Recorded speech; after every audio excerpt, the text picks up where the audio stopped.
Ukraine waited for Moscow's guard to drop, then cracked Russia's front line open in under 9 seconds.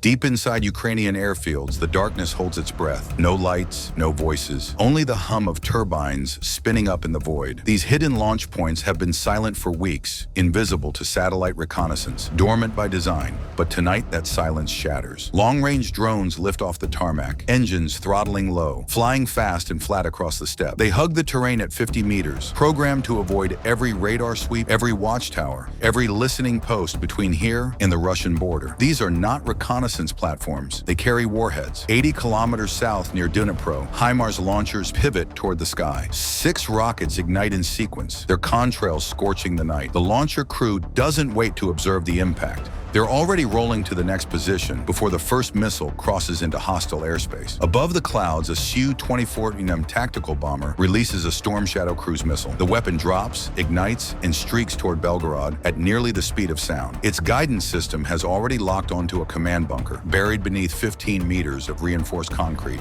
The missile doesn't deviate, it doesn't hesitate. This is a multi-layered offensive targeting Belgorod's entire defense belt. Drones from the north, rockets from the west, cruise missiles from altitude. 3 vectors, 1 objective. The battlefield rules are being rewritten in seconds, and the enemy doesn't know it yet. If you're watching this from Kiev, Lviv, Warsaw, or Berlin, drop your location in the comments. Let's see where this story is reaching tonight. In the last episode, we documented precision strikes that dismantled radar stations and fuel depots along the border. Surgical, calculated, limited. But what's happening now is different. This isn't a second wave. This is the first wave refusing to end. New drones are already launching before the last missile lands. Ukrainian operators are stacking strikes, compressing time, denying the enemy any chance to regroup. Long-range drones continue flying under 150 feet, skimming riverbeds and tree lines, invisible to early warning systems that are no longer operational. Near Belgorod, ATACMS missiles rain down on a Russian radar installation. The site vanishes in a series of overlapping detonations. Operators inside don't have time to evacuate. The early warning network that was supposed to protect this region is wiped out in under 4 minutes. What was doctrine yesterday is debris today. The drones and missiles weren't the objective. They were the key. 6 Leopard 2 main battle tanks roll forward through the smoke and confusion.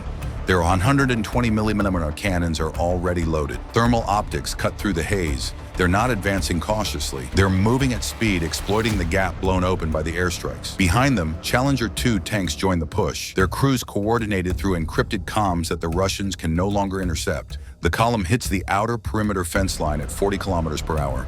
The fences are already shredded by artillery. The tanks don't slow. They smash through concrete barriers, crush wire obstacles, and roll into the logistics zone on the outskirts of Belgorod. The first target is a fuel depot. A Leopard 2 pivots, locks, and fires. The 120mm round punches through a storage tank. Flames erupt into the sky. The second shot destroys a line of parked fuel trucks. The third obliterates a command bunker that was supposed to coordinate the city's defense. Russian positions that survived the missile strikes are now collapsing under direct fire. Bunkers cave in, fuel depots ignite. The enemy command post, buried and hardened, takes 3 direct hits and goes silent. No transmissions, no orders, no retreat signal. Behind the armor, motorized infantry dismounts and spreads across the terrain. They move in pairs, clearing sight lines, marking positions. This isn't an occupation, it's a trap being set in real time. Anti-tank mines are laid across every choke point, every road junction, every avenue that Russian reinforcements might use. The infantry doesn't wait for engineers. They place the charges themselves, arming them manually, marking safe corridors with infrared strobes that only their optics can see. The trap works. A Russian T-72 counterpush comes roaring down the highway from the east. 12 tanks moving fast, attempting to retake the rail yard before it's fully lost. The lead tank hits a mine. The explosion lifts the chassis off the ground and flips it onto its side. The column stops. They're trying to reverse, but there's no room. They're boxed in. NLAW missiles streak from concealed positions. The first 2 hits disable the turrets. Javelin missiles follow, striking from above, punching through the thinnest armor. Within 90 seconds, the entire column is immobilized or burning. No prisoners taken, no quarter given. The rail yard ignites. Ammunition crates detonate in chain reactions. Fuel depots erupt into pillars of flame visible from 30 kilometers away. Smoke blankets the entire district. The forward breach is secured. Ukrainian forces now control the western logistics hub, the fuel reserves, and the rail junction that connects southern Russia to its eastern supply lines.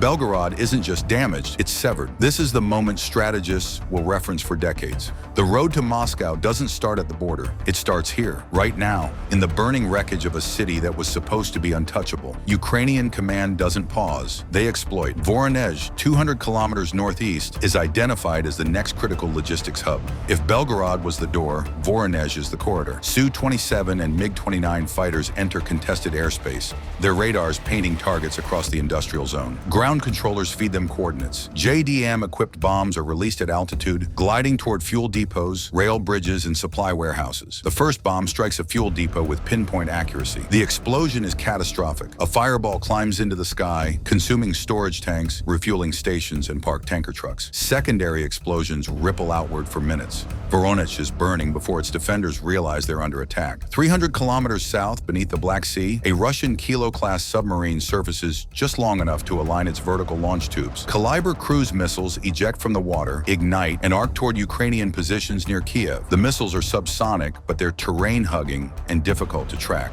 They were designed to overwhelm air defenses through sheer persistence. But Ukraine's Patriot PAC-3 system is already online. Radar operators detect the inbound threats 30 seconds after launch. Interceptors fire. 2 Caliber missiles are destroyed mid-air, their warheads detonating harmlessly over empty fields. One missile gets through. It strikes a bridge on the outskirts of the capital, collapsing a section of roadway. Civilian traffic is disrupted, but the offensive continues. The bridge was redundant. The strike changes nothing. Ukrainian forces deploy a different kind of weapon now. Low-cost, first-person view kamikaze drones. Operators control them from kilometers away, wearing VR headsets, flying the drones manually into enemy vehicles. Russian logistics convoys are moving south, attempting to reinforce Voronezh. They're traveling at night, lights off, hoping to avoid detection. They don't account for thermal imaging. The FPV drones swarm. One strikes a fuel truck.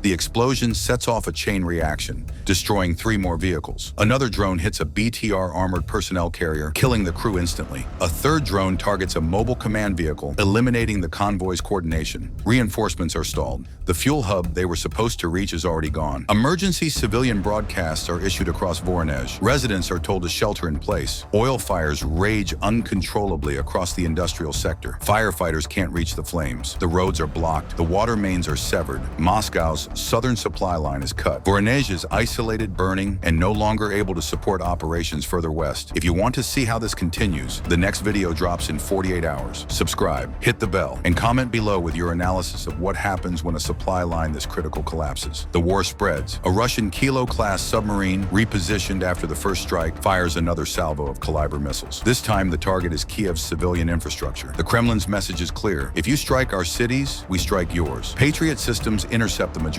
3 missiles are destroyed before crossing into urban airspace. 2 get through, striking a power substation and damaging an industrial district. The damage is limited. The message is received. Off the coast of Odessa, a Russian frigate launches P-800 Onyx anti-ship missiles toward Ukrainian naval positions. The missiles travel at Mach 2.5, designed to destroy ships before they can react. Ukraine responds with Neptune missiles, their own domestically produced anti-ship platform. But they also deploy something unexpected: naval drones. Small, fast, unmanned surface vessels packed with explosives. They swarm the Russian frigate from multiple angles. The frigate's defenses engage. Machine guns rattle. Close-in weapon systems fire.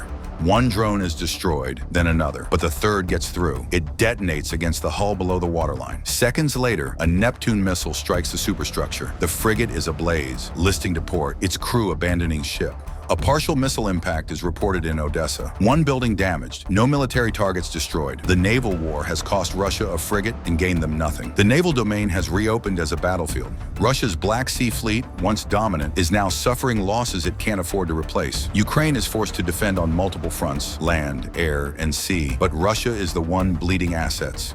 This is a strategic embarrassment. A frigate lost, a submarine forced to retreat, a missile strike that failed to achieve its objective. The war is no longer contained to the eastern steppe. It's everywhere now. Long-range Ukrainian drones penetrate deep into Russian airspace. They fly at night, following highways and rail lines to avoid detection. Their destination, an airbase near Tula, 180 kilometers south of Moscow. Storm Shadow missiles follow, launched from Su-24 bombers operating near the border. The missiles navigate autonomously, using terrain-matching radar to stay below enemy tracking.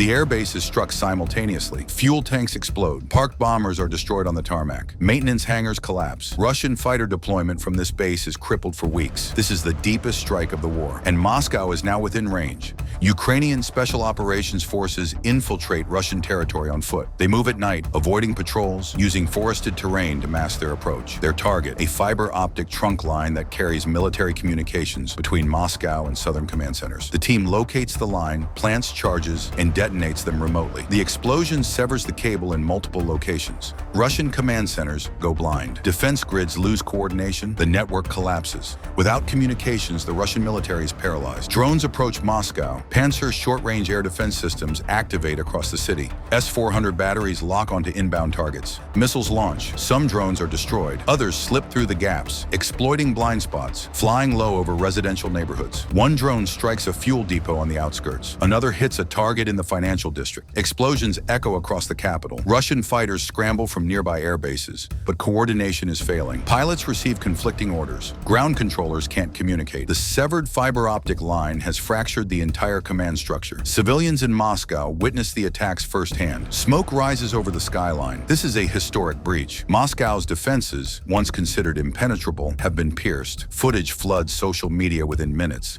Videos of burning buildings, drones overhead, explosions in the capital. The Kremlin issues statements claiming all threats were neutralized, but the footage proves otherwise. Russian elites panic. The perception of invulnerability collapses. If Moscow can be struck, nowhere is safe. This is psychological warfare, and it's working.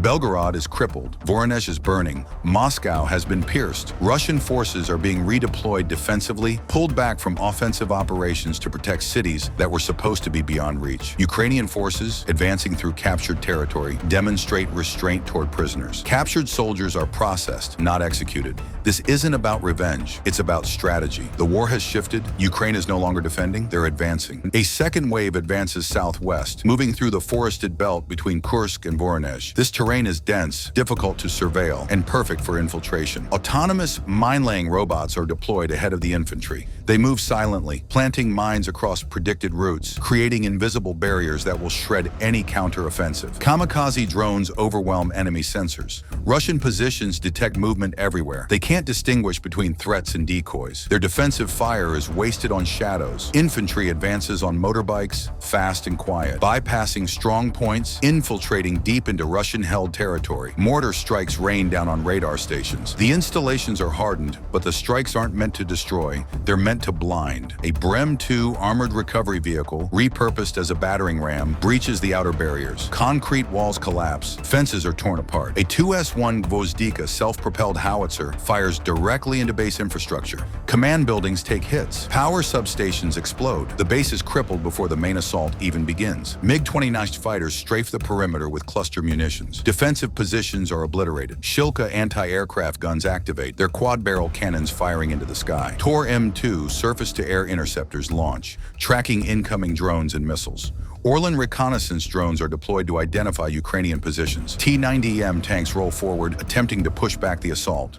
This is Russia's defensive doctrine. It's designed to repel exactly this kind of attack, but it's not working. Decoy drones flood the airspace. Russian air defenses fire continuously, exhausting their ammunition on false targets. Ukrainian electronic warfare systems distort radar returns, creating phantom signals, multiplying threats, overwhelming sensors. Russian defensive systems are being baited, mapped, and reverse engineered in real time. Every missile they fire reveals their position. Every radar ping is tracked. Robotic mine layers infiltrated days earlier activate inside the base's vehicle yard. Sequential explosions tear through parked armor and fuel trucks. Dozens of vehicles are destroyed before anyone realizes the mines weren't planted by artillery. AGM-88 HARM missiles, launched from Ukrainian aircraft, eliminate every active radar. The command dome, supposed to coordinate the entire defense, is breached by a direct hit. The base is collapsing from within. Ka-52 attack helicopters deploy, attempting to destroy Ukrainian armor. Su-34 fighter bombers launch anti-radiation strikes, targeting what they believe are Ukrainian radar positions. But they're firing at decoys. Ukrainian EW systems have fed them false coordinates. Russian units are firing on empty fields, wasting ordnance, exposing their positions. The counterstrike collapses before it begins. T-72 AMT tanks push inward from multiple directions. BMP-2 infantry fighting vehicles fan out, cutting off escape routes. FPV drones eliminate strong points one by one. Russian defenders are isolated, surrounded, and unable to coordinate. A communications blackout is enforced. Jamming systems suppress every frequency. No calls for help, no retreat orders, only silence. Ukrainian infantry clears structures room by room. Russian T-80 tanks trapped inside the base are isolated and destroyed. Resistance is fragmented. Command is gone. Logistics are erased. The inner courtyard is secured without a final battle. There's no one left to fight. An unmanned ground vehicle confirms the collapse. A recon drone verifies no signals are being transmitted. A Tochka-U tactical ballistic missile destroys the logistics relay center, erasing the last connection between this base and the broader Russian command network. Supply lines are gone. The base ceases to function. Spoofed drones transmit false retreat signals on Russian frequencies. Gates unlock remotely. Ukrainian forces seize the command and control hub without firing another shot. The base ceases function without surrender. There's no one left to surrender. The Western Moscow operations hub is dismantled. Russian command is forced to relocate to secondary facilities. The question now is simple. How many command centers remain? Drop your thoughts below. Subscribe if you haven't. This story isn't over. The front lines dissolve into urban chaos. Balashika, an industrial zone east of Moscow, becomes a battlefield with no clear geometry. Infantry, drones, and robots coordinate through narrow streets. Buildings become cover. Factories become kill zones. This is multi-layered urban warfare. Russian armor fires through buildings, collapsing walls to create firing lanes. Ukrainian teams flank through alleys, using speed and surprise. A Javelin missile strikes a Russian APC, flipping it onto its side. Drones are hacked mid-flight, reprogrammed, turned against their operators. For 30 seconds, the firing stops. Both sides hesitate. Soldiers on opposite ends of a street lock eyes. The war becomes psychological, not just physical, a reminder that this is still being fought by people. Protocol Vostok is activated. Massive artillery barrages are launched. Autonomous sentry turrets deploy across contested zones. Heat-based targeting systems activate. This is Russia's doctrine. Overwhelming firepower, saturation, denial. Ukraine avoids direct confrontation. Drone decoy formations are deployed. The battlefield geometry is rewritten again. The war continues, the rules keep changing, and neither side is willing to stop.